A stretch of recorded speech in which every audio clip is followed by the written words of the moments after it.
Сражение с очищающим пламенем достигло кульминации. Хунь-Мишень призвал формацию с целью запечатать его и явить истинную форму. Но на самом деле все пошло совершенно иначе, из-за чего пришлось вмешаться Сяо Чэню. Да и сам предок башни пилюль неожиданно показался. Почему он решил вмешаться? Давайте рассмотрим. Итак, Сяо Янь сражался с рабом пламени 3 звезд. Это даже на 1 звезду сильнее, чем в оригинале. В итоге он сумел подчинить его и взять над ним контроль, что немало удивило само пламя лотоса очищения. Командная работа 7 святых 4 звезд принесла свои плоды.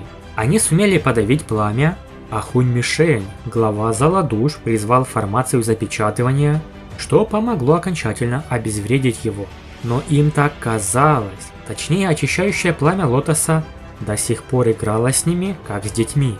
Как бы то ни было, Хунь-Мишень попытался забрать себе очищающее пламя, но Цзэянь опередила его. В итоге запечатанное пламя оказалось в руках Сяо Янь.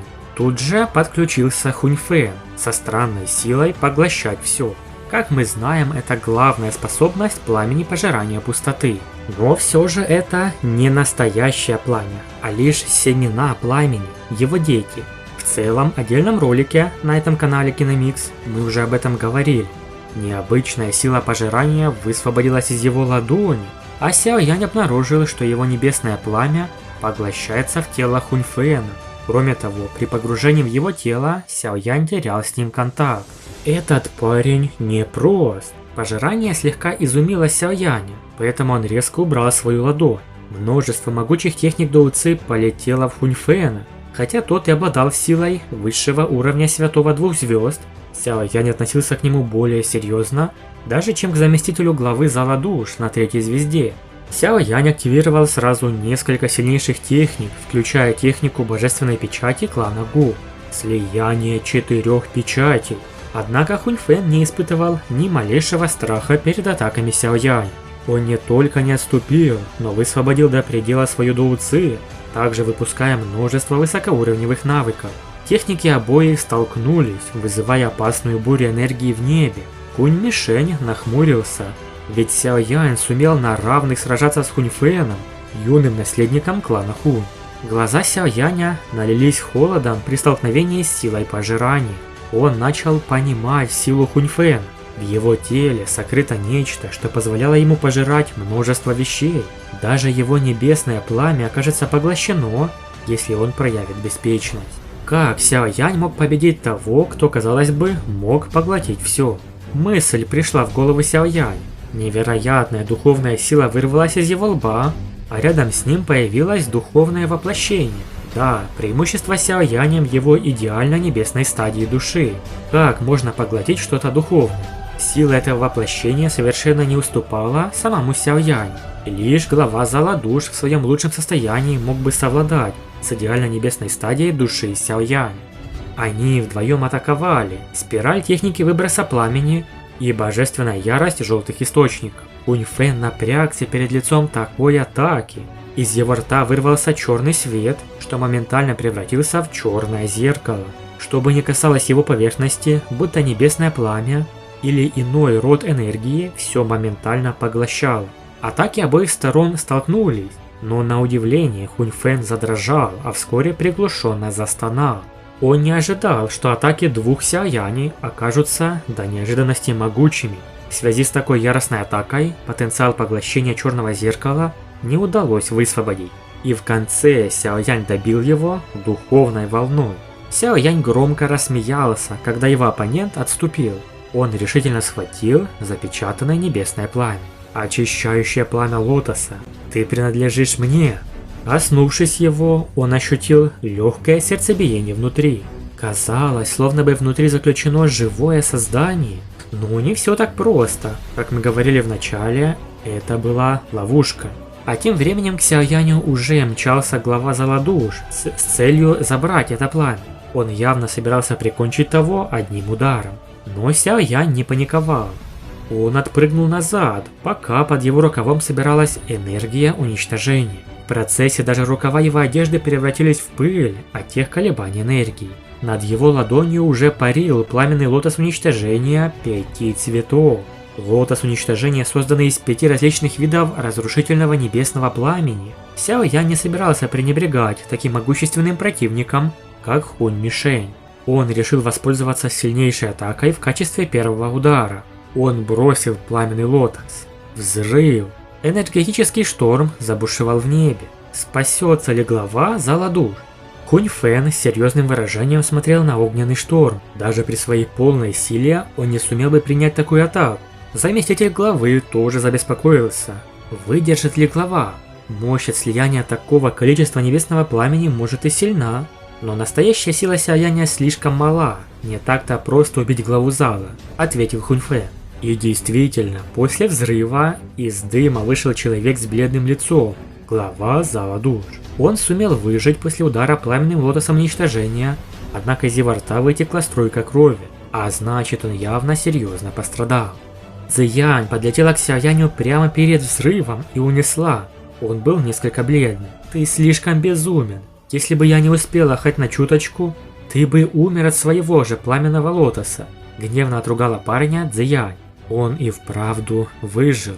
Разочарованно покачал головой Сяо Янь. И вот здесь глава зала душ наконец раскрыл свою истинную силу. Посмотрев на Цзэянь и Гунаньхая, он начал формировать ручную печать. После завершения печати его аура резко возросла. За несколько секунд он прорвался через барьер святого 4 звезд и достиг начального уровня святого 5 звезд. Святой 5 звезд. Выражение группы Сяо Яня тут же испортилось, когда они ощутили силу ауры главы зала душ. Так он все время скрывал свою силу. Некоторые старейшины кланов и Гунаньхай выругались. Ты посмел прийти сюда, развив свою силу до святого 5 звезд? Видимо, ты относишься к соглашению между древними кланами как к пустой болтовне. Мы помним, что никто выше 4 звезд святого не имеет права бороться за очищающее пламя лотоса. Если бы он являлся святым 4 звезд, его не стоило бояться при кооперации с Цзэянь. Однако, если он святой 5 звезд, то у них ни шанса на победу. Глава зала душ уставился на Сяо Яня. Верни эссенцию демонического пламени. Мечтай. Цзэянь холодно смотрела на него. Девушка сделала шаг, и из нее полился золотой свет. Он преобразовался в золотого дракона, который понесся навстречу главе зала душ. Однако Хунь Мишень просто надавил пальцем по пространству, и когда дракон оказался в сотне метров от него, тот просто раскололся на части. Цзэянь тихо застонала и попятилась назад после раскола золотого дракона. Выражения экспертов невольно изменились, когда Цзэянь пострадала от первого же удара. Пропасть между святым 5 звезд и святым 4 звезд очень широка, иначе тому не удалось бы так легко справиться с девушкой. Гунаньхай и Цзэянь уже были истощены предыдущей битвой с пламенем. Даже объединившись, они не смогут справиться с главой зала душ. Он слишком силен. Даже пламенный лотос уничтожения не нанес ему серьезных повреждений. Но Сяо Янь просто не мог передать им эссенцию демонического пламени. Хунь Мишень просто сделал шаг и буквально проскользил сквозь пространство. Появившись перед Сяо Янем, он направил ему в голову удар. «Мальчишка, сдохни!» Глава зала душ бил на полную мощь. Обычный человек увидел бы, как пространство искажалось в траектории удара его кулака. Но не будем забывать о козыре Сяо Яня, Сяо Чене. Как можно моего потомка убить так легко? Рука вдруг возникла над головой Сяо Яня, когда глава зала душ хотел уже разнести ее. Простой взмах ладони отбросил кулак главы зала душ. Его выражение тут же помрачнело, а сам он посмотрел Сяо Яню за спину. Там стоял сам предок Сяо Чэнь. Сяо Янь облегченно вздохнул, когда Сяо Чэнь наконец вмешался. Он решил показаться только тогда, когда Сяо Янь столкнется с по-настоящему критической ситуацией. Сяо Чэнь уставился на главу зала душ и спросил: «Он член клана Хунь, верно?» Сяо Янь слегка кивнул. «Тогда я просто прикончу его». Сяо Чэнь имел истинную ненависть к этому клану Хунь, что виновен в уничтожении клана Сяо. Помните, как неистово он сражался с группой Сяо Яня? Представьте же, что ждет главу зала душ. Он просто оттолкнулся от пространства и ринулся вперед. Во время каждого шага его аура резко взрывалась. Она вырастала все больше и больше. 4 звезды средний уровень, высший уровень, 5 звезд начальный уровень. Сяо Янь и остальные с удивлением смотрели на Сяо Чэня. Его аура вырвалась из 4 звезды и достигла силы 5-й звезды Святого. Он оказался даже сильнее, чем глава Зала Душ. Кто ты такой на самом деле? Ощутив ауру Сяо Чэня, Хунь Мишень напрягся. Он сурово крикнул на Хунь Фэна и заместителя, чтобы они скрывались за его спиной. Сяо Чэнь уже достал свой кровавый топор. Одним ударом он послал кровавый разрез, который разделил атаку главы зала на 2 части. Луч света оказался разделен на 2 ровные половины взмахом кровавого топора, а глава Зала Душ выплюнул пригоршню крови. Он побледнел и отступил на некоторое расстояние. Атака Сяо Чэня оказалась невероятно жестокой. Казалось, словно она способна рассечь мир. Властная аура кровавого топора вызывала дрожь в сердце. Топор с легкостью рассек атаку главы Зала Душ, но Сяо Чэнь не стал сдерживаться. Ничего не говоря, он совершил 3 последовательных взмаха топором, вызывая свист в пространстве. Все увидели, что Хунь Мишень покрыт кровью, он стоял в воздухе и дрожал. От плеча до живота проходила страшная рана от разреза. Через нее можно даже было разглядеть состояние внутренних органов. Сяо Чэнь равнодушно смотрел на главу Зала Душ, однако в его глазах вспыхнуло легкое удивление. Видимо, он не ожидал, что тот сумеет выжить. Во времена его эры несчетное количество экспертов погибло от этого удара.